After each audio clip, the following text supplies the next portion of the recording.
Добро, почитувани граѓани, почитувана јавност.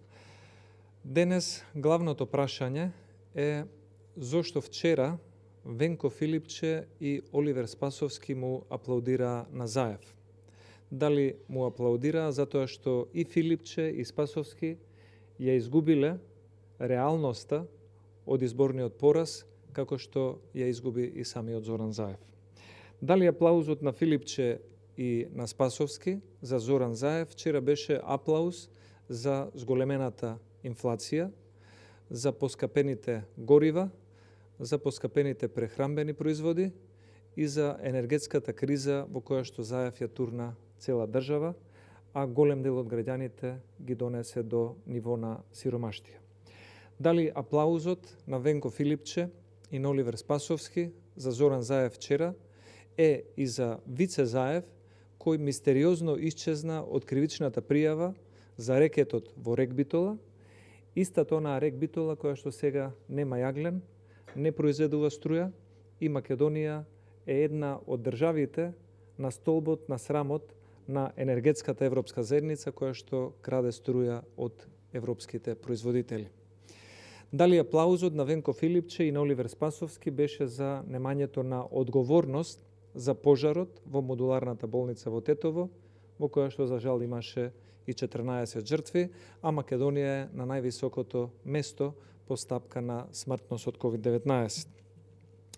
Отсуството на реалноста, отсуството од реалноста која што владае во Република Македонија, го гледаме токму во дадениот аплауз на Венко Филипче и Оливер Спасовски за нивниот председател во оставка Зоран Заев, затоа што Македонија е на 111 место во светот по корупција, а и каде да биде Македонија ако министерот за внатрешни работи издава 215 пасоши на светски трговци со наркотици.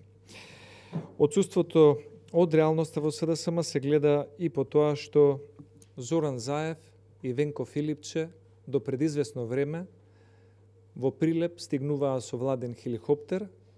Откако тоа престана да биде привилегија за нив, Зоран Заев купи едно скапо БМВ со кое што се возеше по општините каде што ги изгуби изборите. Дали аплаузот кој што го даваше Венко Филипче беше можеби за неговиот до вчера омилен директор Ден Дончев, за кој што не знаеме каде се наоѓа неколку месеци, или можеби аплаузот на Ковачевски и на Оливер Спасовски беше за Рашковски, кој што е десна рака како генерален секретар на владата на Зоран Заев долги години.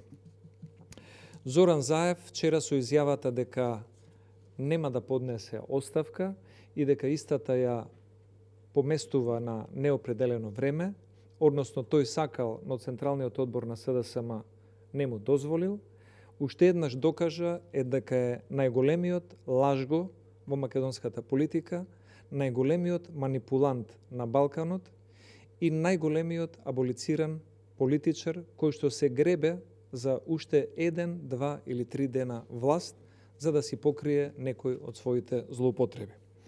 Но времето на Зоран Заев помина и што ќе се случува во СДСМ нас не интересира, тоа е нивна внатрешна работа, но што ќе се случува во собранието ќе види Заев уште во текот на утрешниот ден, кога на владата на Заев, која што е во оставка, ќе биде изгласана недоверба.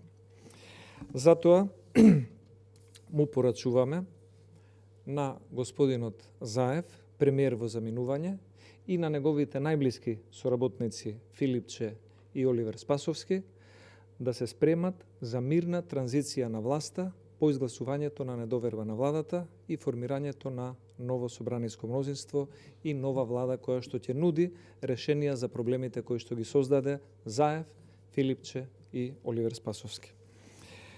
Сметам дека доаѓа време за одговорност за сите нивни злоупотреби, доаѓа време за нов почеток, за поспособни луѓе, за нова влада и за ново парламентарно мнозинство. Ви благодарам на вниманието и повелете доколку имате прашања. Повелете.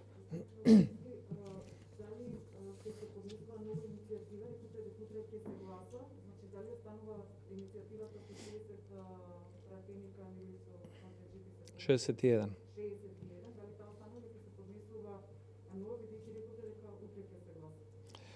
Утре ќе се гласа недоверба на владата во оставка и на премиерот во оставка Зоран Заев. Иницијативата останува, а деловникот дозволува истата технички да биде коригирана, без да бидат направени пореметувања во роковите за незиното гласање. Таква можност постои. Ќе направиме техничка корекција која што ќе даде простор на одредени пратеници кои што има забелешки да се пронајдат себе си во списокот и да гласаат против владата на Заев. Јас ќе бидам подиректна, пошто НДБ кажа дека нема да гласа доколку на списокот е левица. Тоа значи дека со левица е зборувано да ги повлече двата потписи. Не зборам за гласањето, туку зборам за конкретно за иницијативата. Иницијативата ќе биде технички коригирана и истата ќе остане во процедура и ќе се гласа во четврток со оваа иницијатива на која што ќе има помал број на потписи од оној кој што беше на почетокот, 61, а ќе има поголем број на гласови од 61 кои што ќе гласаат за недоверба на владата.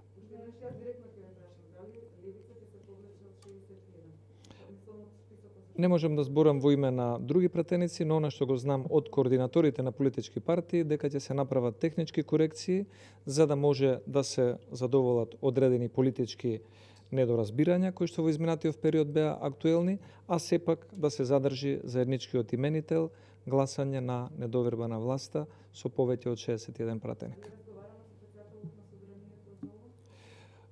Секој надлежен е известен и утре ќе има гласање кое што треба да се случи пред полноќ. Ја имам уште две прашања. Повелете.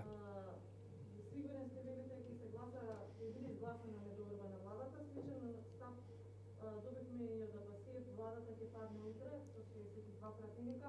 Кои се пратениците дополнително на кои што може да се рачуна? Второто ми е како ќе биде поставено прашањето на седница, односно како вие го дефинирате во вашата иницијатива, да се гласа за доверба на владата на Зоран Заев или да се гласа за недоверба?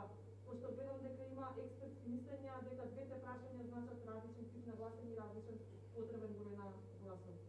Ако го читате членот 92 од Уставот на Република Македонија, таму јасно се гледа во еден од последните параграфи дека треба да се донесе одлука за недоверба на актуелната влада, така што очекувам прашањето да биде поставено кој е за да се изгласа недоверба на владата на премиерот во заминување Заев и неговите министри. Да, повелете. Премиерот Заев вчера кажа дека очекува ќе се посвети на зголемување на мнозинството. Дали може да се случи наместо ново мнозинство да имаме проширување на актуелното мнозинство? Премиерот Заев најдобро е да се спреми за мирна транзиција на власта и да си најде начин како да го зачува своето прво место во СДСМ. Начело на државата и на владата од утре натаму нема да биде Зоран Заев.